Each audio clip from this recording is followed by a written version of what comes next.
Hi, I'm Matt Rouge. I'm here with JB Symons, and we are now going to talk about delegation. This is one of the most important chapters in the book. It's really big.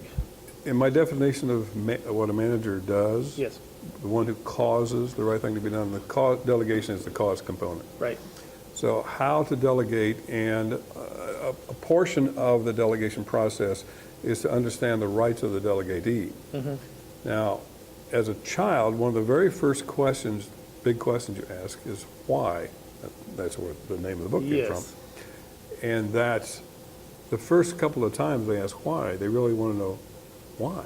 Mm. And now the second, third, fourth, fifth, seventh time it's a game to try to postpone because I'm not sure I really want to do this. Right. What's in it for me is another component of the rights of the delegatee. But one of the exercises that I do when I'm working with corporations, and a week or so ago I did this with a group of 32 different managers and supervisors, that there is a 2-day workshop, and their overnight homework was to fill out the delegation sheet, what one item they're going to take off of their plate, give it to someone else, identify who that someone is, and answer all the right questions, the rights that they have, and then how much time that's going to save them per week. So they came back the next day, and all 32 people reported in a 2-minute time limit what they were going to delegate, who they're going to delegate to, what the value is going to be. And the other question was, what are you going to do with that time? Mm-hmm. Well, it's only an hour. Right. Okay. Per week. Right. And I extrapolated that out to a year. I said, I'll give you 2 weeks vacation, but that's 50 hours. Mm-hmm. So you have now earned an extra week of time off because you got rid of this time. But time, delegation has a lot to do with time. And that time is like an elevator with buckets that are either full of seconds or minutes or hours, and the buckets are always full. Mm. They're either full of something you put in it or something that's full of someone else put in it, but they're never empty. Right. So they're always running. Okay. And so this is an opportunity for you to take something out of one of the buckets and put it in someone else's. And another really important element of delegation is that one of the reasons why people don't delegate is that it's control. Mm-hmm. You know, if I'm the only one that can do it, I've got job security. Right. Another reason, and it's very common, is that everybody knows how much I hate doing this. So if I delegate that to you, you're going to think I'm dumping on you. Right. Invariably, we do not delegate our attitude or opinion. We delegate the task. Right. And the surprise of the delegator is the reaction to the delegatee. I'm glad you asked me to do that. I've got time, I can do it. I know how much you don't like doing it. I'm glad to do it. Thank you for very much. It makes me more valuable. Right. And all of a sudden they realize, wow, why didn't I do this before? Because we think that we're delegating our opinion or our attitude about this task. We're not. We're delegating a task. Right. It is imperative. By the way, the 32 people in that overnight exercise, I took all the total number of hours and multiplied it by 30 with $30, which is the average, I think, of the room. We're being very conservative because it was as high as $100 an hour. Mm-hmm. But it came up with $138,000 worth of savings to the company directly. With each person delegating one item. One item. One item. Right. Now, we added 30% back into that because that task is now being done by someone who makes less money. Right. So we can add more money to that 138. Right. And we can add the 138 back in because that person is now doing a task that's worth the $30 an hour. Right. So we're up to $300,000 or more. Right. Bottom line to the company by doing one task, by delegating one thing overnight. If this had been just one company, it would drop directly to the bottom line of the company in terms of revenue and income. It's huge. It's huge. And it is done or not done because of attitude and emotion. I want to control it, or I think they won't like me if I do this to them. It's kind of this fear-based thinking. Oh, absolutely. So it's a fun activity. It's the rights of the delegatee. It's on that page. Yeah, we have it on. Yeah, zip through there for real It's quick. also on the workbook. It's on the workbook page. This is a worksheet you can print out specifically by itself, apart from the rest of the workbook. And we encourage you to use this all the time. And the delegatee's Bill of Rights is right here too. Yeah, there's 7 of them. For every task delegated, a delegatee has a right to know and provide his or her opinion on the following: what the task and deadline are, what level of task quality and performance is expected, how quality and performance will be measured and tracked, and how and when feedback will be provided. Number 3 is why the task is being delegated to him or her and not someone else. It's usually the first thing they ask. Why are you Why doing me? it? Yeah. What the benefits of delegation are for both the delegator and the delegatee. What's in it for them? How the task ranks in priority compared to other tasks for which the delegatee is responsible. Where does it fit? Whether one or more of the delegatee's current tasks can be delegated to others so that the delegatee can focus on the new task. Take something off their plate and give it to somebody else. And number 7, who is going to train or coach the delegatee, and what are the steps of that training? What are the tools needed, computer, production equipment, or anything needed to perform the task, and who will provide the training on them? Who can I turn to if I need help? Imperative. That's pretty darn complete. Well, Those there's are one other component, and that's called the levels of delegation. And that the first level of delegation is don't do anything until I tell you to. The high area of delegation, go ahead and do it, and then check with me routinely that you did it. That's the top level. Right. Now, every item of delegation has a different level of delegation. So part of the assumption is if I ask you to do something and I tell you, don't do anything until I tell you to, all of a sudden you're immobilized because you think that that applies to everything that you do. Right. Why aren't you doing that? Well, you didn't tell me to do that. Whereas What? each task has a different Correct. level associated. And so back to the DAO is that you have a right to ask what level of delegation is this going to be? And as a manager, you have a responsibility to say, by the way, this is where I want you to be with this particular task. The other flip side of that is if you tell someone to go ahead and do this, I know you can do it, I'm confident that you can do it, I trust that you can do it really well, so just report to me routinely. And they apply that to everything that they do. Next thing you know, they run through all kinds of stop signs. Oh, what are you doing that for? Well, you told me to go ahead. No, that was for that task. So it's a communication gap. And so one tool, which we think is a fairly effective tool, is using the delegation planning worksheet, which you can download for free at gettingwhy.com. And it's fully explained in this book with detailed instructions, but let's go over it and talk about how this process is done. And for each single task that you delegate, you ought to make a sheet for that task. Correct. And then it's very concrete. You can have it a little binder, a folder, or whatever works, depending on the number of tasks. And it not only gives information about the specific task, but it ranks it in relation to what the other things the person is doing. There's also another hiccup a lot of times in the process of doing the delegation because it talks about what are the first steps, second step, third steps. There's also a section on the delegation sheet about what's in it for them. What's the benefit to this person doing this, and besides becoming more valuable to the company. But a lot of times, step 1 or step 2 or 3 may be too big of a bite. Right. And so you get to a point where maybe a part of this can be delegated. And see, that's another thing about letting something go, is that I can, let's say that I don't like doing research. So I could delegate the research of this task to somebody else. When they've got the data that I need, they bring it back to me and I can continue on doing my part of that process of the task.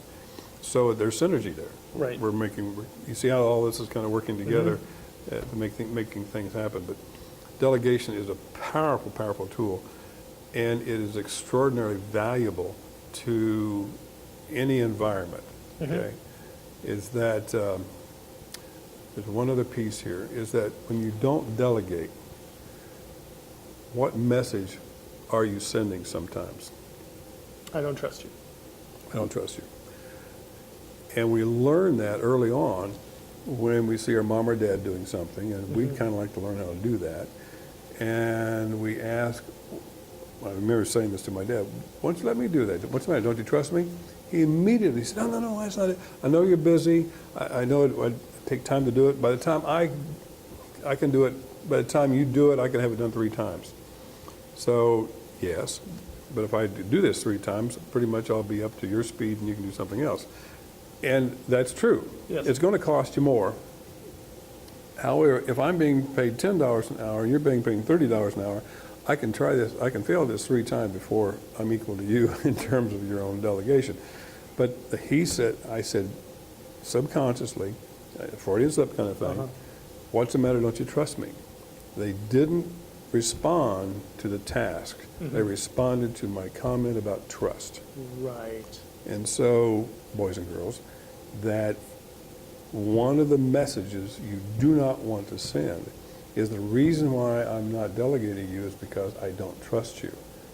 Trust me, you're sending that message many times. Right. Understood. Yeah, that's really important.